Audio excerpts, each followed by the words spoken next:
Hello, Saints. We're still in chapter 5, and we just got done talking about the objective gospel. That what he did for us while we were still sinners. He didn't wait till we got perfect to stop sinning. He did it while we were in the midst of our rebellion because we were too weak. And then there we see that while we were mutual enemies, and that instead of treating us the way we deserve to be treated, he instead defines a way to make it so that we're not his enemies anymore. With the work of the cross, he was able to reconcile us, move that sin problem out of the way, and effect reconciliation, which was really on us to do, but we couldn't do it. So he did it for us because we were weak. And then to top that off, while we were mutual enemies, the cross, or I should say the life of Jesus saves us because the tomb is empty. Remember when the women showed up there at the tomb? What did the angel say? He's not here. Jesus isn't at the tomb. You go to Jerusalem, you go to the tomb scenes and everything, go to the garden and see what the tomb looked like. Don't expect to see Jesus there. He's not there. He's risen. That's the good news. And so it carries on then, and check out here now in verse 11. It says, this is finishing up that section. And not only this, that would be saved by his life. Not only this, but we also exalt in God through our Lord Jesus Christ, through whom we have now received the reconciliation. We spent some time in 2 Corinthians 5. He's given to us this ministry of reconciliation. He's reconciled us. And now when we've been reconciled, when we come into relationship with God, we go about sharing that same message with others to reconcile them to God. This ministry of reconciliation. That's sharing the gospel.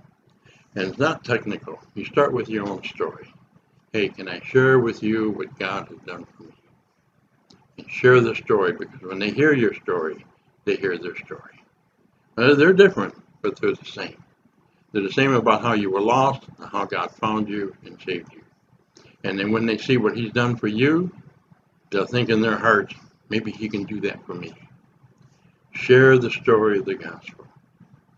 Build the kingdom. That's what it's about. Verse 12 talks about the work of the cross.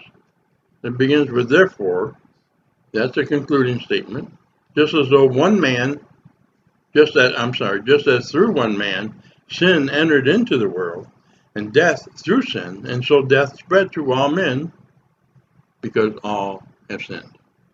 We saw that back in chapter 3 of Romans, chapter 3:23. All have sinned and come short of the glory of God.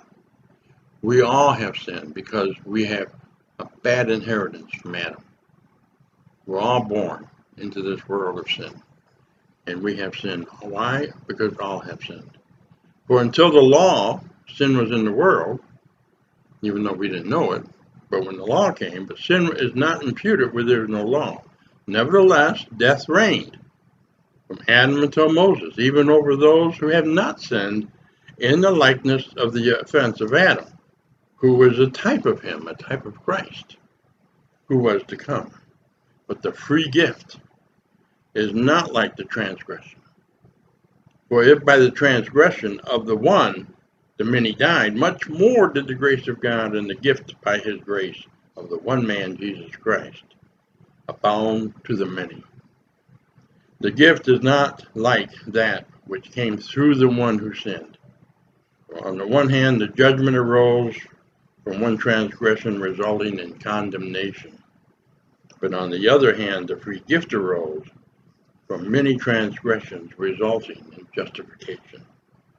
For if by the transgression of one death reigned through the one, much more those who receive the abundance of grace and of the great gift of righteousness will reign in life through the one, Jesus Christ.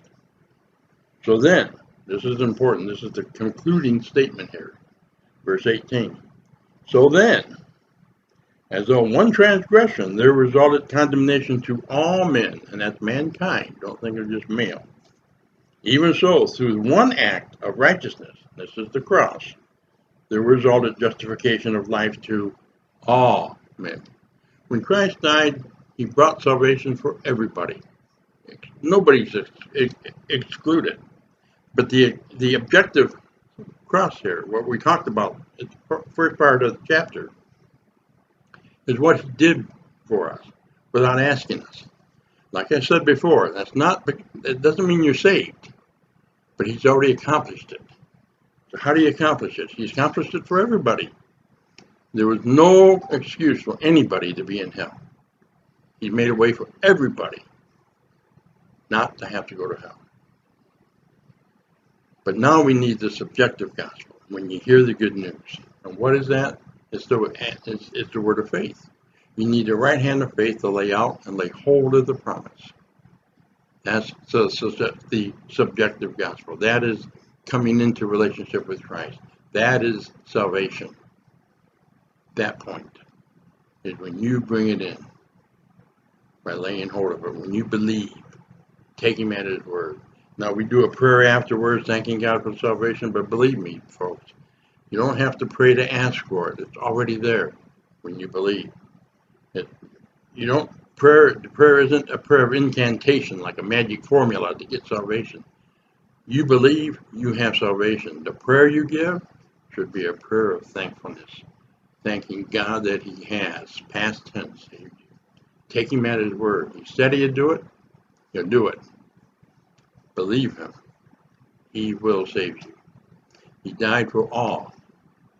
And if you will take him at his word, I'll see you in the kingdom, under that great tree, under its leaves that are there for healing of the nations. Blessings.